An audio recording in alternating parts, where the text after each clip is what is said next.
اصطفى أما بعد فأعوذ بالله من الشيطان الرجيم بسم الله الرحمن الرحيم وَلَنَبْلُوَنَّكُمْ بِشَيْءٍ مِّنَ الْخَوْفِ وَالْجُوعِ وَنَقْصٍ مِّنَ الْأَمْوَالِ وَالْأَنفُسِ وَالثَّمَرَاتِ وَبَشِّرِ الصَّابِرِينَ صدق اللہ العظیم۔ معزز سامعین کرام، ہمارا دارالعلوم حسینیہ تاولی کا یہ اجلاس بہت ساری خوبیوں کا حامل ہے۔ ایک طرف کچھ طلباء نے افتاء سے فراغت حاصل کی، مفتیان کرام بنے، دوسری طرف درس حدیث اور دورہ حدیث شریف سے فراغت کی تو وہ عالم بنے، ایک طرف قرآن شریف حفظ کیا تو وہ حفاظ کرام بنے، اور ایک طرف تجوید اور شعبہ تجوید و قراءت سے فراغت حاصل کی تو وہ قاری بنے۔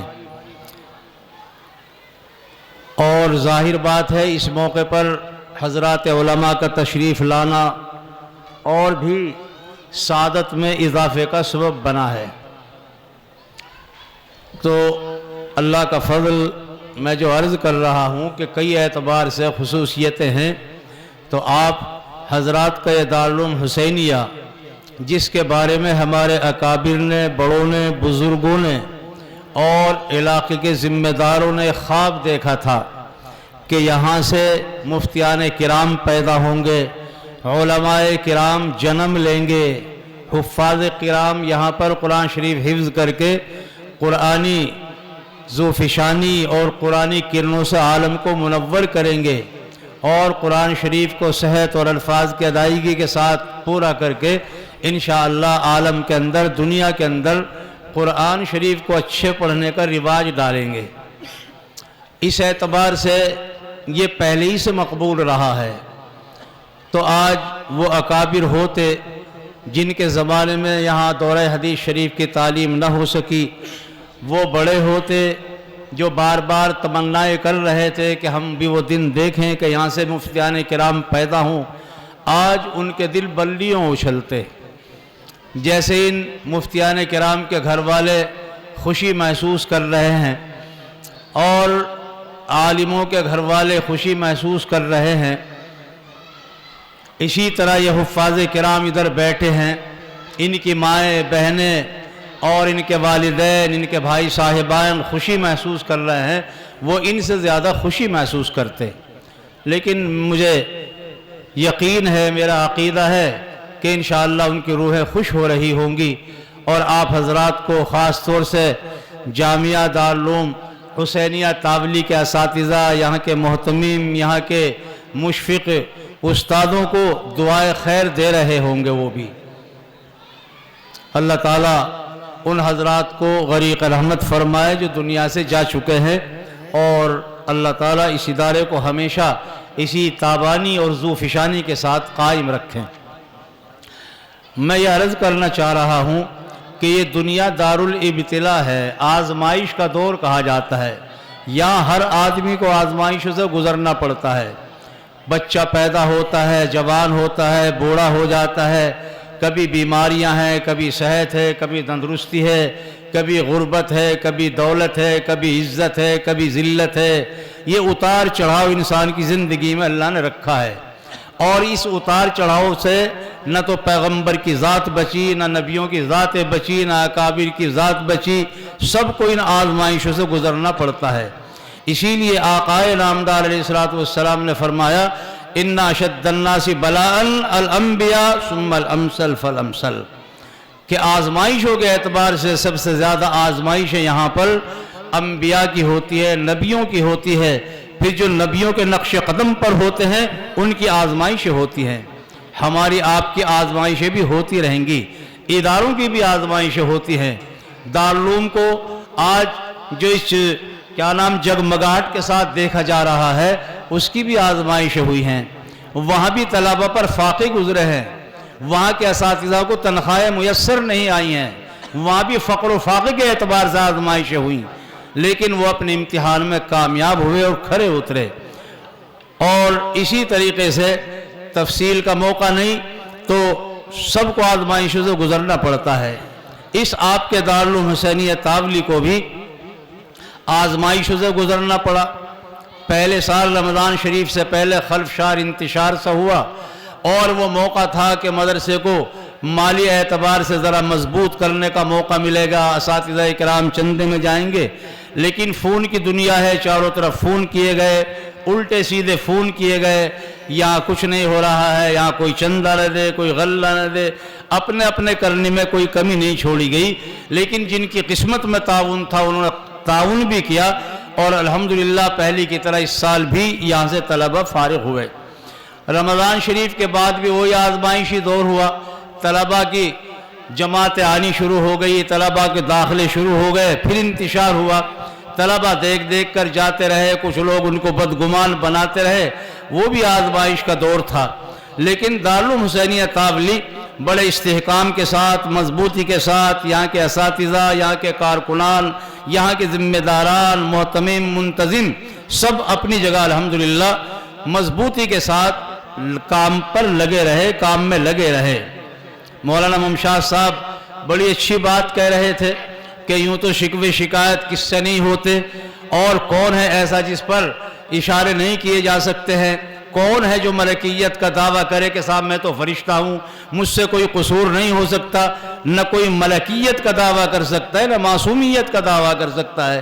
یہ معصومیت کا دعویٰ کا حق اگر ہے تو بھیا معصوم تو نبیوں کی ذات ہوتی ہے، اور حضرات انبیاء کے علاوہ سب خاطی ہیں، قصوروار ہیں، بس اتنا فرق ہے کسی کی کم، کسی کی زیادہ، اور کسی کی خطائیں ظاہر، کسی کی پوشیدہ ہے۔ خطاوار کلو بنی آدم خطاؤن، لیکن خطاؤں کا معاوضہ، خطاؤں کا صلہ یہ نہیں دیا جا سکتا کہ نظر انداز کر دیا جائے، ان کو صفحہ ہستی سے مٹانے کی اسکیمیں کی جانے لگیں۔ یہ تو ایسا ہی ہے جیسے گھر کا کوئی ذمہ دار بیمار ہو جائے تو اس کے ساتھ یہ سلوک نہیں کیا جا سکتا کہ صاحب اس کو گوئرے میں ڈال دو، ضلع وطن کر دو، باہر نکال دو، اور گھر سے اس کو بے دخل کر دو۔ نہیں، گھر والوں کا فرض بنتا ہے ہمدردی کا، گھر والوں کا فرض بنتا ہے اس کی تیمارداری کا، مرض کے مطابق اس کی دوا دارو کا حق بنتا ہے، فرض بنتا ہے، اور یہ ہوتا ہے۔ اسی طریقے پر یہ ادارے ہیں، ان کے ساتھ بھی گرمی، سردی، اتار چڑھاؤ، حرج مرض سب لگا رہتا ہے، لیکن بڑے خوش نصیب ہیں وہ آدمی جو اپنے ماں باپ کے آڑے وقت میں کام آتے ہیں، جو اپنے بھائیوں کے کام آتے ہیں، جو بیماری میں حرج مرض میں کام آتے ہیں۔ یوں دسترخوان کے ساتھی تو بہت مل جائیں گے، سبحان اللہ الحمدللہ کہنے والے، لیکن دوست آباشد کے گیرت دست دوست، در پریشان حالی و در ماندگی، حقیقت میں دوست وہ ہوتا ہے جو پریشانی کے اندر ہاتھ بٹائے، پریشانی میں کام آئے۔ آج آپ کا دارالعلوم حسینیہ تاولی ایسے حالات سے گزر رہا ہے، اور ایسے موڑ پر، ایسے چوراہے پر جا کر کھڑا ہے کہ شاید اس سے پہلے اس کو اتنی بڑی آزمائش کا سامنا نہیں کرنا پڑا۔ میں محتمم صاحب سے معلوم کر رہا تھا مالیات کا کیا حال ہے، تنخواہیں بھی رکی ہیں۔ یہ اللہ کا شکر ہے کہ مقامی لوگوں کے، یہاں کے معاونین کے تعاون سے بچوں کو فقر و فاقے کی نوبت نہیں آئی، بچوں کو ناشتہ بھی ملتا رہا، کھانے کا انتظام بھی ہوتا رہا۔ لیکن یہ اساتذہ ہیں، ان کی تنخواہیں کیا ہوتی ہیں؟ وہ تنخواہیں بھی وقت پر نہ ملے تو بتاؤ ان کا کیا حال ہوا ہوگا۔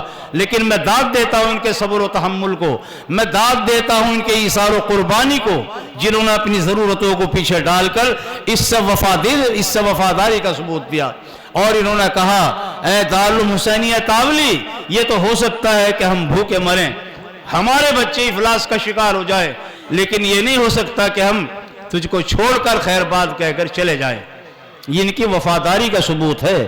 مدرسہ مقروض ہے، اور مدرسے کے ذمہ بہت سارا قرض ہے، اور کچھ لوگوں کے شکوے شکایت پر کوئی آئے ہوں گے چیک والے، وہ بجلی والوں نے اٹھا کر 7-8 لاکھ روپے کا ان کے ہاتھ میں بل تھما دیا، ادھر ان کا انتظام کرنا ہے، تنخواہوں کا انتظام۔ تو میرے بھائیوں اور بزرگوں، آدمی کی آزمائش ایسی وقت ہوتی ہے کہ کون ہمدرد اور کون اپنا کون پرایا، اور آزمائش کا سبھی کو حاصل ہے۔ وہ جو دیکھا ہوگا آپ نے کہ صاحب ایک دفعہ اعلان ہو گیا کہ آج صاحب لیلا کا دیدار کرایا جائے گا، ہزاروں مجنو جمع ہو گئے میدان کے اندر۔ پوچھا آپ کون؟ کہ میں مجنو ہوں۔ آپ کون ہے؟ کہ میں بھی مجنو ہوں۔ جس سے بھی پوچھے وہ سب کے سب مجنو جمع ہو گئے وہاں پر۔ ایک سے کہا آپ کیسا آئے ہیں کہ صاحب میں بھی مجنون، میرا باپ بھی مجنون رہا ہے، ہمارا تو مجنون ہونے کا طریقہ خاندانی ہے اور میں تو بہت بڑا مجنون ہوں۔ کہ بہت اچھا صاحب۔